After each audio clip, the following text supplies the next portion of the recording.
Ukraine paralyzed more than 200,000 Russian soldiers around Donbass without firing a single shot. The first breakthrough that changed the balance on the Donbass front came not from artillery barrages, but from water channels and taps.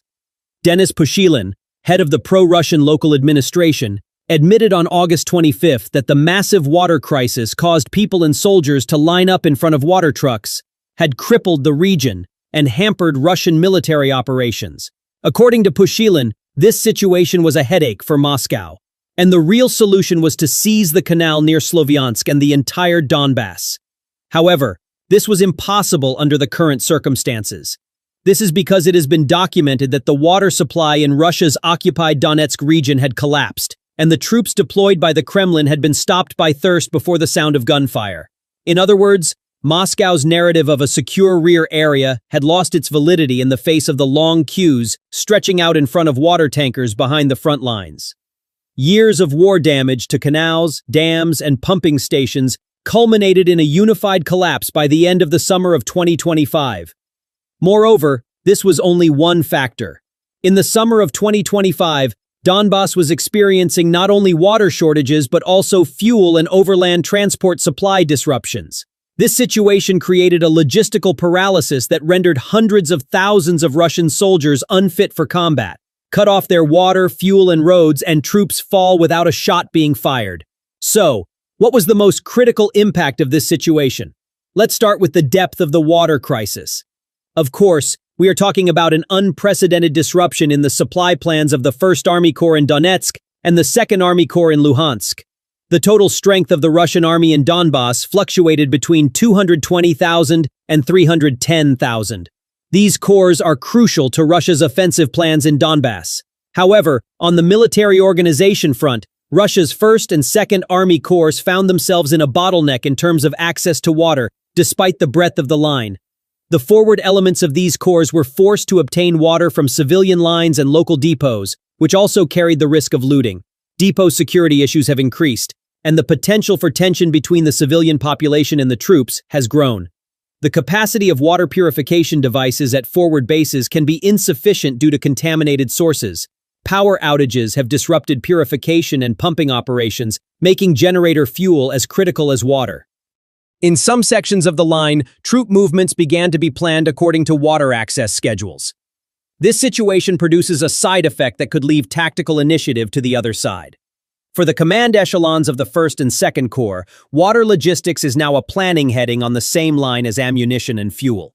The increase in the rate of personnel being taken out of action due to fatigue and health problems is disrupting rotation plans.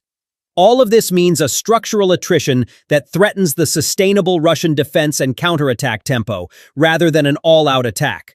Field reports indicate that Russian military units in forward positions are dependent on civilian lines for drinking water, and that reinforcement convoys are forced to transport water.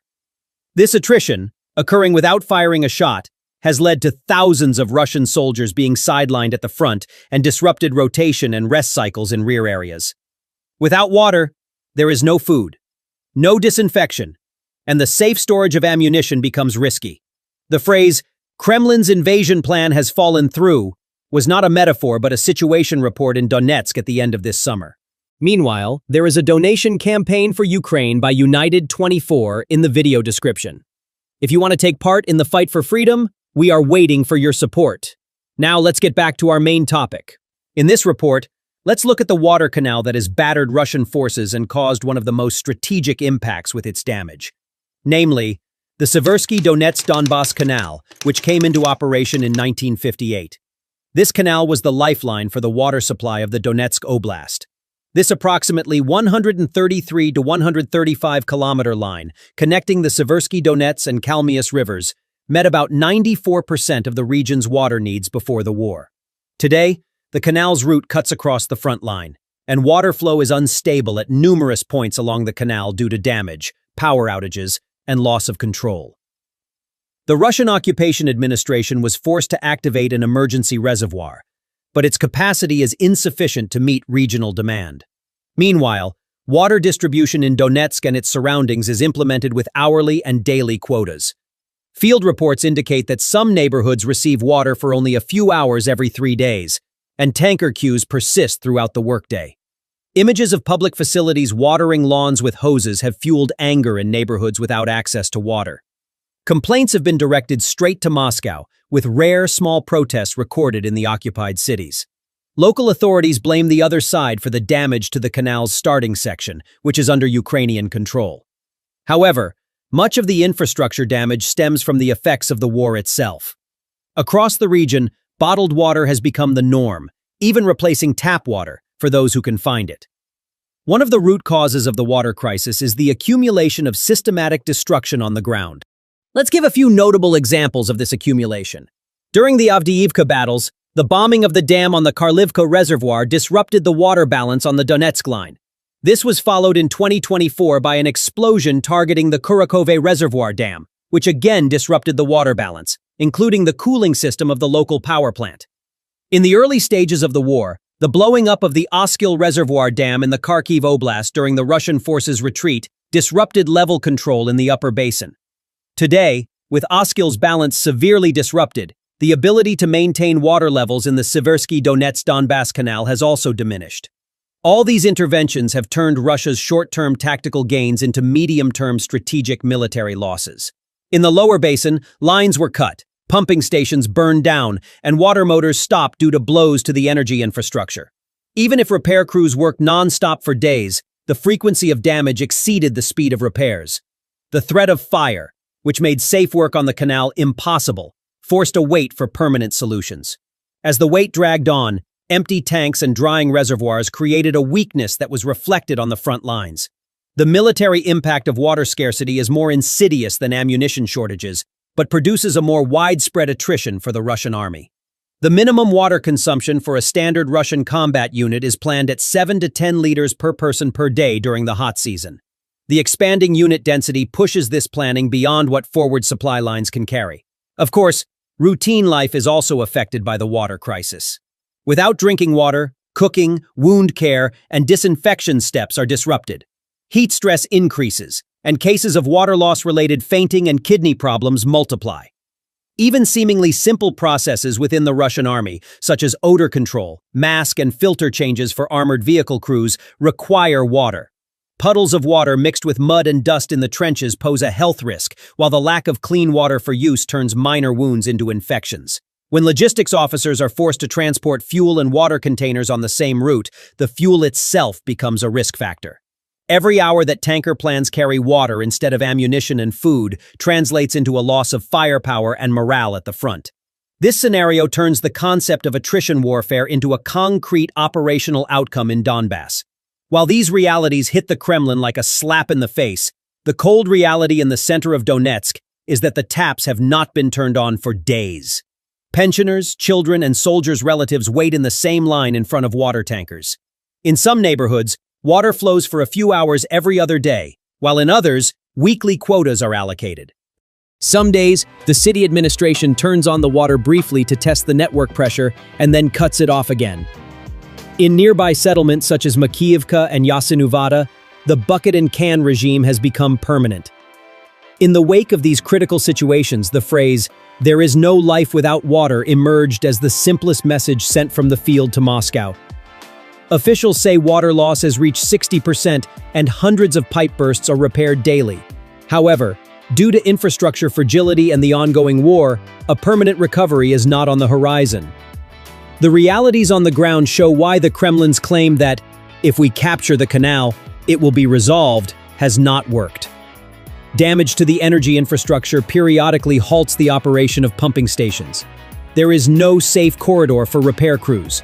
This takes permanent repair beyond political claims. The capacity of the emergency reservoir is limited and far from meeting the demand of a city of this size. The high loss rate causes water supplied to the network to be lost in the field before reaching the user. The age of the city's internal pipelines and the vibrations caused by the war increase leaks and bursts. Rationing has gone from being a management tool to a permanent regime of deprivation. Meanwhile, the risk factor for water-dependent operations on the front lines is rising. This is how the process works, turning short-term tactical moves into long-term strategic costs. The water crisis in Donbass is just one of the multi-layered logistical attrition issues of the war. Ukraine's waves, targeting refineries and deep logistics nodes, have caused double-digit declines in fuel production and distribution capacity.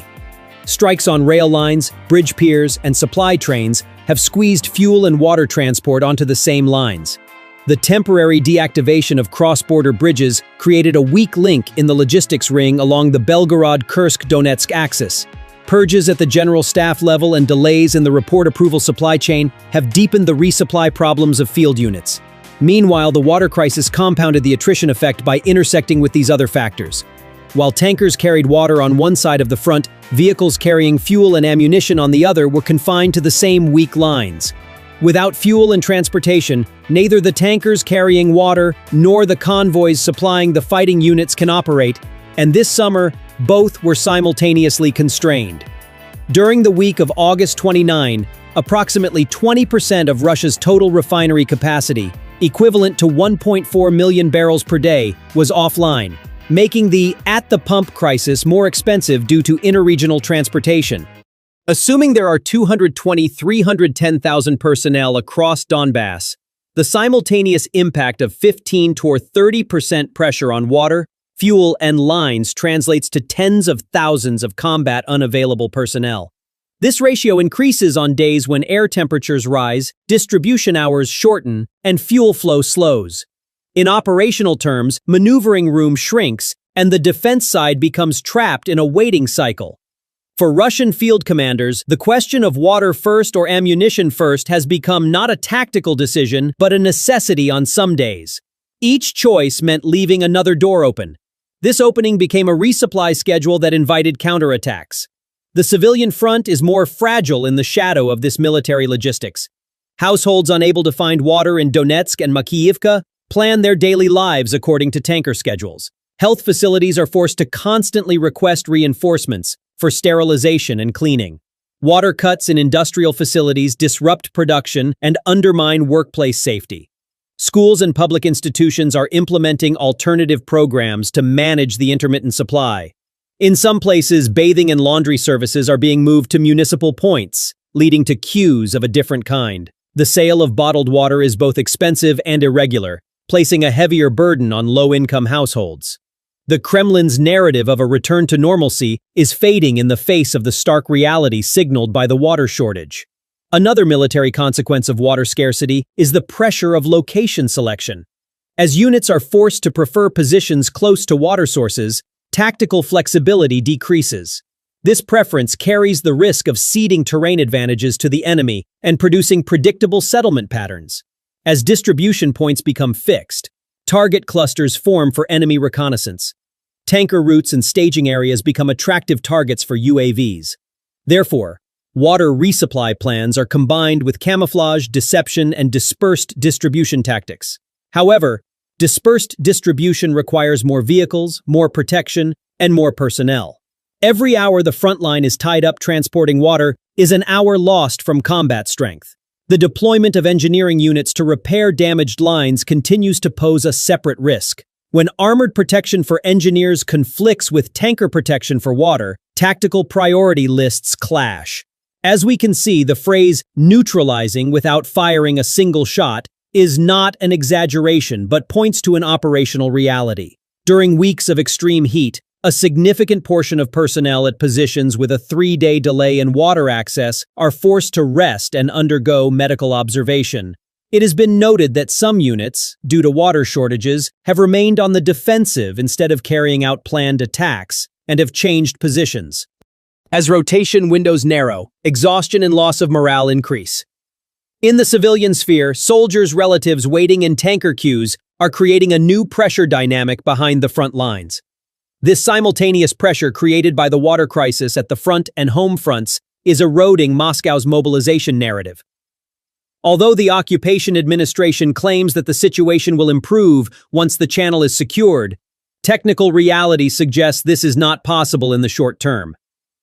The access difficulties faced by international aid organizations are placing more humanitarian pressure on local authorities. When this burden conflicts with the demands of the fighting army on the ground, internal tensions escalate. The escalating tension paves the way for misguided prioritization decisions in the chain of command. Three scenarios stand out for the coming months regarding the water crisis. The first is a scenario of continuing with low flow rates through temporary repairs and tanker capacity. This means military capability remains flat under the burden of water transport, and chronic shortages in the civilian sphere become normalized. The second is a high-risk operation to forcibly open the canal's initial section. In this case, combat pressure increases in the short term, but conflict along the line makes canal repairs impossible again. The third is a local ceasefire engineering approach aimed at creating non-combat technical moments and opening repair windows. Security risks on the ground and the positions of the parties currently weaken the third option. The first option means the permanent establishment of a rationed deprivation regime in Donetsk.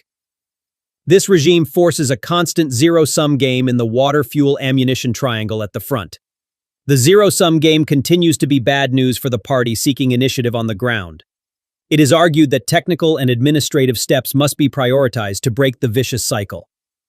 In the short term, it appears that local purification and packaging capacity should be increased and tanker fleets diversified under protection. Preventive measures such as collecting breakdown and repair data on a central panel and prioritizing based on this data are also at the forefront. The coordination of energy and water, and a separate plan for uninterrupted pumping are also being discussed. However, as mentioned, repairs cannot be permanent unless safe working windows are created for field engineers. In logistics, separate lines and time blocks for water, fuel, and ammunition can be tried. Small-scale mobile purification solutions and filtration kits can be widely used in forward positions. In the civilian sphere, small grants and material support for off-grid water solutions can be effective. These steps will not solve the crisis, but they can slow down civilian attrition. Slowing attrition can at least pave the way for the local population to return to a normal life. For all this to be possible, a realistic framework under the heading of political communication seems essential. If there is no water, the reasons for this must be explained in technical terms, not propaganda.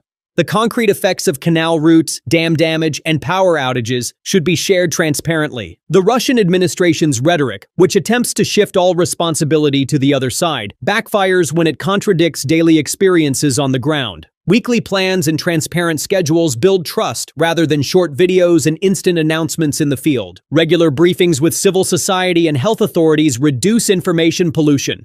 However, the Russian regime's actions run counter to all of this. Transparent criteria must be established for prioritizing water, and these must be announced. As the distinction between military and civilian water sharing becomes clearer, tensions will decrease. Realistic communication does not end the crisis, but it strengthens the ground for legitimacy. A legitimate administration can open more windows for repair and security. Looking at the final picture, the picture becomes much clearer. Water in Donbass was the most critical strategic input this summer. Damage to canals and dams brought the cumulative destruction of the war to the surface as a water crisis. The crisis directly impacted the daily plans of the 1st and 2nd Army Corps. The drying up of taps in the civilian sphere eroded the propaganda shield of the occupation administration. The approach of, "we'll seize the canal and the problem will be solved," clashed with engineering and security realities. The emergency reservoir and tanker regime became the new normal for low flow rates. In the final picture, three thick lines appear for the Russian army in Donbass: the water network, the fuel pump, and the supply route. When these three narrow simultaneously, the combat is invisible but significant. Open sources show that water distribution in Donetsk has been reduced to a few hours every 3 days regime. The local press reports that the crisis has been formalized with the slogan, "Take the Canal," and that fighting along the Pokrovsk axis has been intense throughout the summer. During the same period, refinery capacity remained at around 20% of its capacity, and 5 major Russian refineries were completely shut down, while the Druzhba pipeline supplying the region was pressured by repeated attacks on critical junctions. All of this is pushing down the percentage of operational personnel in the Donbass region, which numbers in the hundreds of thousands day by day. Numerically speaking, a personnel body of 220 to 310,000 in the Donbass subgroup is reasonable, and when at least 30% of this is simultaneously affected by water fuel line pressure, hundreds of thousands become unfit for combat. The crisis creates a problem of legitimacy and peace not only at the front but also in the civilian-military relationship in the rear. As winter approaches, energy will replace water, and distribution hours will become more expensive minutes. Therefore, the strangulation without weapons seen this summer may evolve into exhaustion without heat in winter. All of this constantly creates gaps in the water-fuel-ammunition triangle on the front lines. Supply gaps mean a loss of initiative in a long war. In short, the bottom line is this: whoever controls the water determines the rhythm on the ground. Russia's current water crisis management has disrupted this rhythm. Instead of blaming Ukraine, the Russian regime is expected to take responsibility and withdraw its occupation administration. However, this possibility does not seem very likely at the moment. Thank you for watching.